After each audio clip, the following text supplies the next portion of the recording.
Brewster F2A Buffalo. The Buffalo is often remembered as the flying coffin of the Pacific. It was designed as a modern monoplane for the Navy, but by the time the war started, it was overweight, unstable, and hopelessly outclassed by the Japanese Zero. Its landing gear was notorious for collapsing during carrier landings. However, in a strange twist of fate, the Finnish Air Force loved the Buffalo, using it to achieve incredible kill ratios against Soviet pilots by stripping away the heavy naval gear. In American hands, it was a death trap. Bell P-39. Airacobra. The P-39 was a radical design with the engine placed behind the pilot to accommodate a massive 37mm cannon in the nose. It looked futuristic, but it had a fatal flaw. It lacked a turbo supercharger. This meant above 12,000 feet, the Airacobra was gasping for air and completely helpless. It also had a terrifying tendency to enter a flat spin if the center of gravity shifted. Despite being rejected by the British, it found a home in the Soviet Union where its low-altitude performance and heavy cannon made it a legendary tank buster. Curtiss-Wright CW-21 Demon.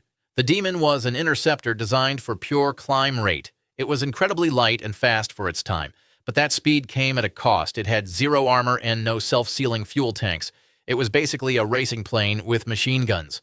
When the Japanese invaded the Dutch East Indies, the CW-21s were shredded in minutes. It was a glass cannon that broke before it could ever fire a shot. Curtiss P-40 Warhawk early variants. While the P-40 became a hero with the Flying Tigers, the early A and B models were mediocre at best.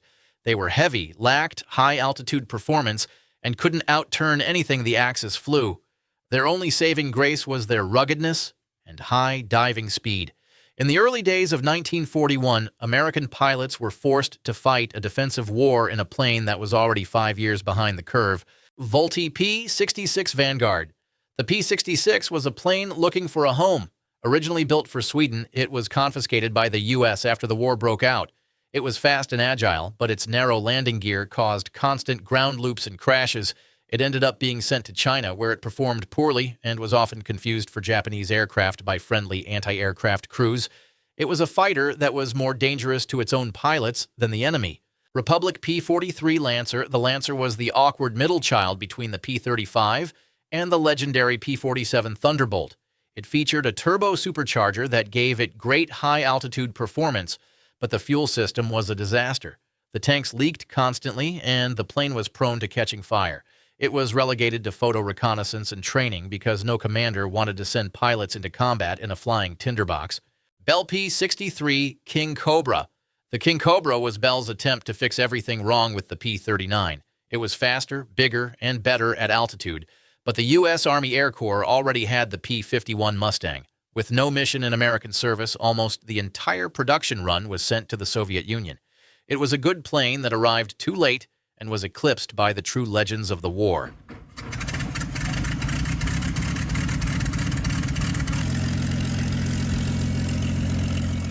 Bell P-59 Airacomet. The P-59 was America's first jet, but it was a massive disappointment. It was actually slower than many contemporary propeller fighters like the P-51 or P-47. The early jet engines were underpowered and unreliable. While it provided valuable data for jet flight training, it was so poor in performance that it was never cleared for combat. It remains a historic footnote of a transition that started with a stumble. Ryan Fr Fireball. The Fireball was a bizarre hybrid, a piston engine in the front and a jet engine in the back. The idea was to have the reliability of a prop for carrier takeoffs and the speed of a jet for combat. In reality, the plane was structurally weak. Several aircraft literally broke in half during carrier landings.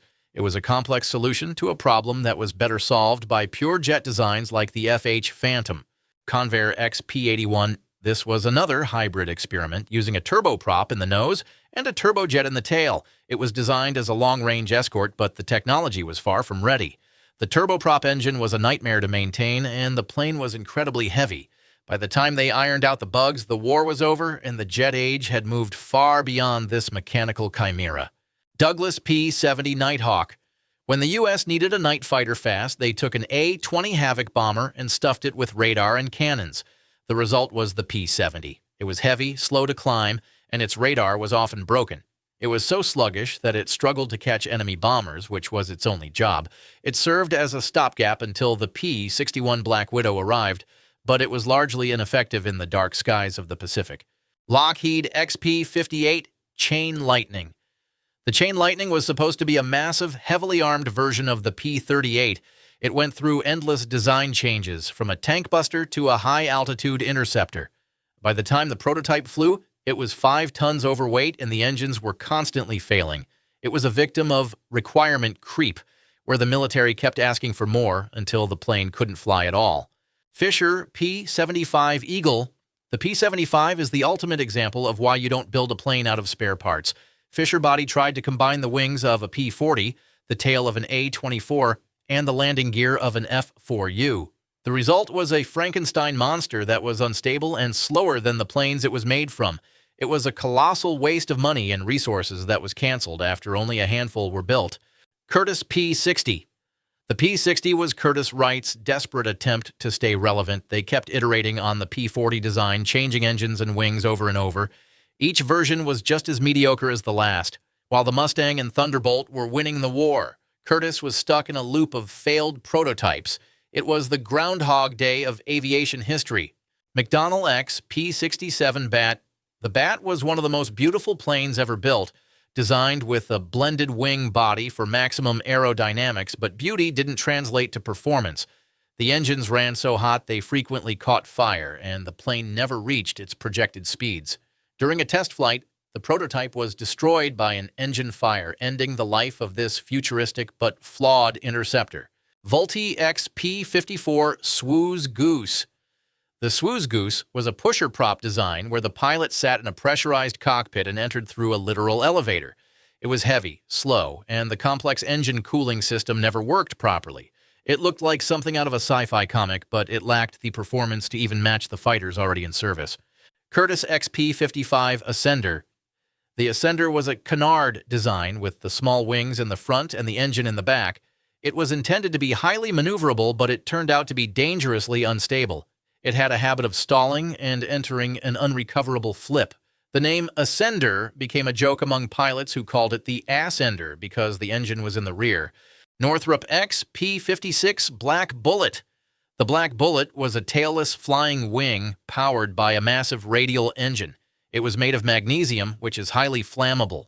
The plane was incredibly difficult to handle, and the first prototype was destroyed when a tire blew out, causing it to cartwheel.